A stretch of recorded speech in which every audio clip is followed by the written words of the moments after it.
Hello everyone, कैसे हैं आप सभी। उम्मीद करते बहुत बढ़िया होंगे। इस वीडियो में हम जानने वाले हैं पक्षखंड। ठीक है, पक्षखंड के ऑब्जेक्टिव क्या जानने वाले हैं। पक्षखंड के ऑब्जेक्टिव और इसमें से टोटल 11 12 चैप्टर है और वो सभी से जो है कविता के फॉर्म में है। ठीक है, कोई कविता के फॉर्म में है। इससे जो है कि ऑब्जेक्टिव पूछा ही जाता है। जितना आपका जो है कि कहानी से पूछा जाता है उतना ही जो है कि कविता से भी मायने रखता है कि कविता से भी पूछा जाएगा। यदि आपका 20% जो है कि कविता से पूछे तो 20% जो है कि कहानी से पूछेंगे और 10% जो है कि आपका हिंदी ग्रामर आएगा ही। ठीक है, तो सबको लेकर के चलना है। गद्य खंड का तो बता ही रहे हैं। आज जो है कि इस वीडियो में हम पंच खंड के बारे में जानने वाले हैं। पहला चैप्टर को लिखा है, ठीक है, गुरु नानक ने लिखा है। ठीक है, पहला चैप्टर को किसने लिखा है, गुरु नानक ने। ठीक है, और इसमें से गुरु नानक का दो पंक्ति दो पद जिसको बोल सकते हैं बहुत ही खास है। पहला पद है राम नाम बिनु बीते जगी जन्मा और दूसरा पद है जो नर दुख में दुख नहीं माने। ये दोनों पद जो है कि बहुत ही इम्पोर्टेंट है।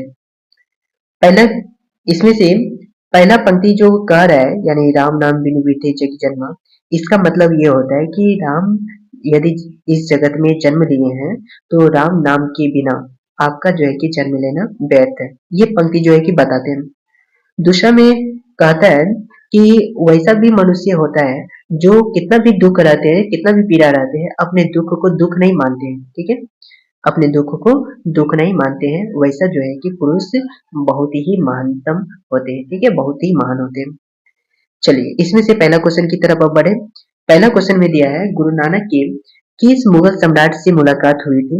याद रखिएगा गुरु नानक ने, ठीक है, बाबर से जो है कि मिले थे। ठीक है, बाबर सम्राट जो है मुगल मुगल राज्य का सम्राट था बाबर। ठीक है, उनसे जो है कि इनका मुलाकात हुआ था। चलिए दूसरा क्वेश्चन की तरफ बढ़ते हैं। दूसरा क्वेश्चन में दिया है जपूजी किसकी रचना है। याद रखिएगा जपूजी जो है गुरु नानक की है। ठीक है, जपूजी किसकी रचना है, गुरु नानक की है। अगला क्वेश्चन में दिया है दंड कमंडल शेखा सूत धोती तीरथ गवनु अति भरमनु करे। यह पंक्ति किस कविता शीर्षक कविता से उद्धृत है। ठीक है, ये किससे लिया गया है, राम नाम बिनु बिरथे जगी जन्मा से जो है कि लिया गया है। करेक्ट आंसर जो है कि ऑप्शन नंबर ए हो जाएगा राइट आंसर। अगला क्वेश्चन कह रहा है कि गुरु नानक किस पद में राम नाम के कीर्तन पर बल दिया है। हम आपको जो है कि अभी दो पद बता रहे थे। पहला पद में राम नाम का उच्चारण आया था, इसमें वही क्वेश्चन पूछ दिया कि इसमें जो है कि राम नाम का जो है कि बल दिया गया है। ठीक है, कौन सा पद में, तो याद रखिएगा प्रथम पद में दिया गया है। करेक्ट आंसर जो है कि ऑप्शन नंबर बी हो जाएगा राइट आंसर। अगला क्वेश्चन में कह रहा है कि गुरु नानक की रचनाओं का संग्रह, ठीक है, गुरु नानक की रचनाओं का संग्रह अर्जुन देव। ठीक है, अर्जुन देव जो है कि पांचवे गुरु थे। ठीक है, कौन से गुरु थे, पांचवे गुरु थे। ठीक है, पांचवे गुरु अर्जुन देव ने कब जो है कि गुरु ग्रंथ साहिब के नाम से प्रसिद्ध है। ठीक है, कब जो है कि गुरु ग्रंथ नाम के जो है नाम से जो है कि प्रसिद्ध हुआ था, तो याद रखिएगा 1604 ईस्वी में हुआ था। Correct answer option number B हो जाएगा राइट आंसर। ठीक है, ऑप्शन नंबर कितना हो जाएगा, बी हो जाएगा राइट आंसर हो जाएगा। ठीक है, अगला क्वेश्चन की तरफ बढ़ते हैं। बहुत अच्छा, आप लोग यदि चैनल पे नए हैं तो चैनल को जरूर सब्सक्राइब कर लीजिएगा। ठीक है, इसमें से देखते हैं कि बहुत सारे विद्यार्थी जो है चैनल पे विजिट तो कर लेते हैं। ठीक है, लेकिन वो जो है कि चैनल को सब्सक्राइब बिना किए हुए जो है कि सिर्फ लाइक करके या प्यारा सा कमेंट करके चले जाते हैं। ठीक है, उन भाई बहन से एक ही निवेदन रहेगा। ठीक है, आपके लिए जो है कि मेहनत हम पूरा कर रहे हैं, तो आपका थोड़ा सा जो है कि प्रयास से हम सभी को जो है कि मोटिवेट करता है। तो इसलिए जो है कि चैनल को थोड़ा सा सब्सक्राइब कर दीजिए, अपने दोस्तों के बीच भी जो है कि शेयर कर सकते हैं। चलिए अगला क्वेश्चन की तरफ बढ़े। अगला क्वेश्चन कह रहा है कि तलवंडी वर्तमान में कहाँ है, तो याद रखिएगा ये जो है कि अभी का समय में पाकिस्तान में है। करेक्ट आंसर जो है कि ऑप्शन नंबर ए हो जाएगा राइट आंसर है। ठीक है, तलवंडी कहाँ पे है, पाकिस्तान में। अगला क्वेश्चन में दिया है वर्णाश्रम और कर्मकांड का विरोध किसने किया था। याद रखिएगा इसका विरोध जो है गुरु नानक ने किया था। Correct answer option number A हो जाएगा राइट आंसर। ठीक है, गुरु नानक ने किया था। क्वेश्चन नंबर 8 में कह रहा है गुरु नानक ने किस भाषा में कविताएं लिखी है। याद रखिएगा गुरु नानक ने जो कविता लिखते थे वो अधिकतर पंजाबी होते थे और हिंदी होते थे। ठीक है, पंजाबी हिंदी यानी दोनों भाषा में जो है कि कविता लिखते थे। करेक्ट आंसर हो जाएगा ऑप्शन नंबर डी, ए और ए एवं बी दोनों। ठीक है, अगला क्वेश्चन में कह रहा है सिख धर्म के पांचवें गुरु का नाम क्या है? तो याद रखिएगा पांचवा गुरु जो है, ठीक है, पांचवा गुरु का नाम है अर्जुन देव, ठीक है, पांचवा गुरु का नाम क्या है? अर्जुन देव है। Correct answer option number B हो जाएगा राइट आंसर। अगला क्वेश्चन में कह रहा है, अगला क्वेश्चन में दिया है कि राम नाम के कीर्तन पर किसने जोर दिया? तो याद रखिएगा राम नाम का कीर्तन पे जो है कि गुरु नानक ने बल दिया था। Correct answer option number C होगा राइट आंसर। अगला क्वेश्चन में कह रहा है नारियों के उचित स्थान के लिए आवाज बुलंद किया। याद रखिएगा आवाज किसने बुलंद किया था? तो गुरु नानक ने किया था। करेक्ट आंसर हो जाएगा option number C right answer हो जाएगा। ठीक है, आपको कोई भी प्रॉब्लम होगा या कोई भी क्वेश्चन में डाउट होगा तो आप हमें जो है कि टेलीग्राम में भी पूछ सकते हैं, टेलीग्राम पे जा करके, या फिर व्हाट्सएप पे भी जो है कि मैसेज कर सकते हैं। ठीक है, व्हाट्सएप ग्रुप में आप जो है कि वहां से जरूर जुड़ जाइएगा। ठीक है, उसका लिंक हम जो है कि वीडियो का डिस्क्रिप्शन में दे देंगे। ठीक है, उनसे वहां पे जाकर के जो है कि लिंक के द्वारा डायरेक्ट पहुंच सकते हैं।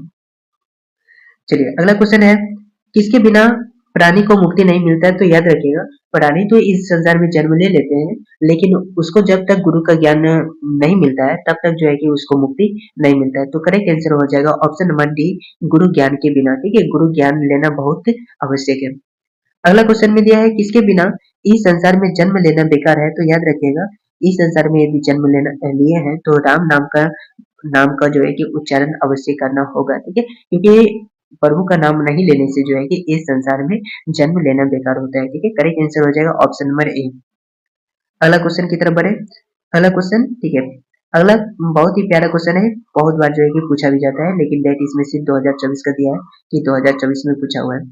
इसमें दिया है जपुनी जपुनी असादी ठीक है, आजदी बार और सोहिला, ठीक है, किसकी रचना है?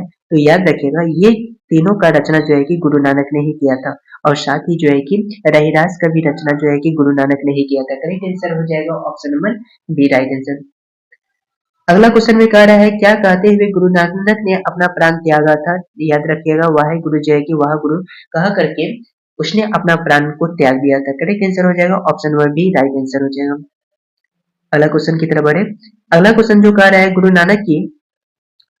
नानक की रचनाओं का संग्रह किसने दिया? तो याद रखिएगा उनका रचना का संग्रह किसने दिया था? आंसर हो जाएगा गुरु अर्जुन देव। ठीक है, करेक्ट आंसर हो जाएगा option number A right answer हो जाएगा। यहाँ तक किसी को प्रॉब्लम है? चलिए, कोई प्रॉब्लम नहीं होना चाहिए। अगला क्वेश्चन की तरफ बढ़े। अगला क्वेश्चन में दिया है गुरु नानक की रचनाओं का संग्रह का नाम क्या है? तो याद रखिएगा उनका रचना का संग्रह जो था उस ग्रंथ का नाम था गुरु ग्रंथ साहब। ठीक है, Guru Granth Sahib. Correct answer option number B हो जाएगा राइट आंसर। अगला क्वेश्चन में दिया है, अगला क्वेश्चन में कह रहा है राम नाम बिनु बीते जगी जन्मा पद में किसकी आलोचना किया गया है? तो याद रखिएगा राम बायमडर का किया गया है। ठीक है, बायमडर का किया गया है। Correct answer option number A होगा। अगला क्वेश्चन में दिया है रहीरास किसकी कृति है? तो याद रखिएगा रहीरास जो है गुरु नानक ने ही लिखा था। करेक्ट आंसर हो जाएगा option number A right answer हो जाएगा। अगला क्वेश्चन में दिया है गुरु नानक किस भक्ति धारा के कवि है? ठीक है, किस भक्ति धारा के कवि है? तो याद रखिएगा निर्गुण भक्ति धारा के जो है कि कवि है। करेक्ट आंसर हो जाएगा ऑप्शन नंबर बी राइट हो जाएगा। ठीक है, राइट आंसर। अगला क्वेश्चन में कह रहा है गुरु नानक की मृत्यु कब हो गया था? तो याद रखिएगा गुरु नानक का मृत्यु जो है, ठीक है, लगभग में, ठीक है, ये जो है कि अनुमानित में है, ठीक है, यानी मान के चला है, ठीक है, 1539 में जो है कि हुआ था। ठीक है, करेक्ट आंसर हो जाएगा ऑप्शन नंबर सी। अगला क्वेश्चन में दिया है राम नाम बिनु बीते जगी जन्मा, यह पंक्ति जो है कि किसकी है? ठीक है, देश किसकी है दिया है? तो याद रखिएगा गुरु नानक की है। ठीक है, यह पंक्ति किसका है? गुरु नानक की है। जिसमें राम नाम बिनु बीते जगी जन्मा शब्द दिखे तो याद रखिएगा वो जो है कि गुरु नानक ने जो है पंक्ति लिखा है। ठीक है, अगला क्वेश्चन की तरफ बढ़े। इसमें कह रहा है कि वाणी कब बीज के समान हो जाता है? ठीक है, वाणी बीज के समान हो जाता है। ठीक है, राम नाम के बिना। ठीक है, राम नाम के बिना। Correct answer option number A right answer हो जाएगा। अगला क्वेश्चन है नान काना साहब कहाँ अवस्थित है? तो याद रखिएगा ये जो है कि पाकिस्तान में है। Correct answer option number B हो जाएगा राइट आंसर पाकिस्तान। अगला क्वेश्चन में कह रहा है गुरु नानक ने किसे सम्मान दिया? याद रखिएगा गुरु नानक ने जो है कि स्त्रियों को सम्मान दिया था। Correct answer option number C हो जाएगा राइट आंसर। और आप लोग कमेंट में ये भी बता दीजिएगा, ठीक है, आप जो है कि कौन से डिस्ट्रिक्ट से जो है कि वीडियो को देख रहे हैं। ठीक है, चलिए इसमें से अगला क्वेश्चन की तरफ बढ़े। अगला क्वेश्चन में कहता है कौन पहले संत हैं जिन्होंने विदेशी आक्रमणकारियों के विरोध में जो है कि आवाज उठाया था? याद रखिएगा इसमें से जो है कि गुरु नानक का correct answer option number D हो जाएगा। ठीक है, विदेशी आक्रमणकारियों का विरोध में आवाज किसने उठाया था? गुरु नानक ने उठाया था। अगला क्वेश्चन में दिया है जो नर दुख में दुख नहीं माने किस लेखक की कृति है? तो याद रखिएगा ये जो है गुरु नानक का है। Correct answer option number B हो जाएगा राइट आंसर। अगला क्वेश्चन कह रहा है कि गुरु नानक का कथन किस कवि के कथन से मिलता है? तो याद रखिएगा कबीर दास जितने भी पंक्ति लिखे थे उसमें से कुछ कुछ पंक्ति जो है कि गुरु नानक का कथन भी मिलते हैं। Correct answer option number A हो जाएगा राइट आंसर। अगला क्वेश्चन की तरफ बढ़े। अगला क्वेश्चन में कह रहा है गुरु नानक का जन्म कब हुआ था? तो याद रखिएगा इनका जन्म जो है कि 1469 ईस्वी में हुआ था। Correct answer option number C हो जाएगा राइट आंसर। अगला क्वेश्चन में कह रहा है गुरु नानक का जन्म कहाँ हुआ था? तो याद रखिएगा इसका जन्म जो है कि तलवंडी लाहौर में हुआ था, जो कि अभी पाकिस्तान में पड़ता है। Correct answer option number D हो जाएगा राइट आंसर। अगला क्वेश्चन में कह रहा है गुरु नानक के पिताजी का नाम क्या है? तो याद रखिएगा उनका पिताजी का नाम कालूचंद खत्री है। ठीक है, कालूचंद खत्री। ठीक है। उनके माता जी का क्या नाम है? तो उनका माता जी का नाम त्रिप्ता है और उनकी पत्नी का नाम सुलक्षणी है। ठीक है, सुलक्षणी किसका नाम है? पत्नी का है। ठीक है, गुरु नानक की पत्नी का नाम सुलक्षणी और उनकी माता जी का नाम है त्रिप्ता। चलिए अगला क्वेश्चन है। अगला क्वेश्चन में कहते हैं सुलक्षणी कौन थी? तो याद रखिएगा गुरु नानक की पत्नी है। ठीक है, करेक्ट आंसर हो जाएगा option number D, Guru Nanak की पत्नी। अगला क्वेश्चन में दिया है गुरु नानक के पद किस भाषा में रचित है? कौन सा भाषा में लिखा गया है? याद रखिएगा पंजाबी मिश्रित ब्रज भाषा। ठीक है, पंजाबी मिश्रित ब्रज भाषा में जो है कि लिखा गया है। अगला क्वेश्चन गुरु नानक के जन्म स्थान को क्या कहते हैं? ठीक है, उनका जन्म स्थान को नानकाना साहब जो है कि कहा जाता है। ठीक है, करेक्ट आंसर हो जाएगा ऑप्शन नंबर ए। अगला क्वेश्चन में कह रहा है कि गुरु नानक की पत्नी का क्या नाम है? तो याद रखिएगा उनका पत्नी का नाम सुलक्षणी है। अगला क्वेश्चन में कह रहा है कि गुरु नानक पंजाबी के अलावे किस भाषा में कविताएं लिखता था? तो याद रखिएगा हिंदी भाषा में जो है कि लिखता था, पंजाबी के अलावा हिंदी में भी कविता लिखता था। अगला क्वेश्चन दिया है आसादीवाद किस कवि की रचना है? तो याद रखिएगा ये जो है कि गुरु नानक की है। जपूजी किसकी रचना है? तो गुरु नानक की है। ठीक है, याद रखने की कोशिश कीजिएगा। ठीक है। अगला क्वेश्चन में दिया है गुरु नानक ने किस धर्म का परिवर्तन किया था? तो याद रखिएगा सिख धर्म का जो है कि परिवर्तन किया था। करेक्ट आंसर जो है कि ऑप्शन नंबर ए हो जाएगा राइट आंसर। इस प्रकार के वीडियो आपको और भी मिलते रहेंगे। ठीक है, मिलते हैं नेक्स्ट वीडियो में। ठीक है, चैनल पे यदि नए हैं तो चैनल को जरूर सब्सक्राइब कर लीजिएगा।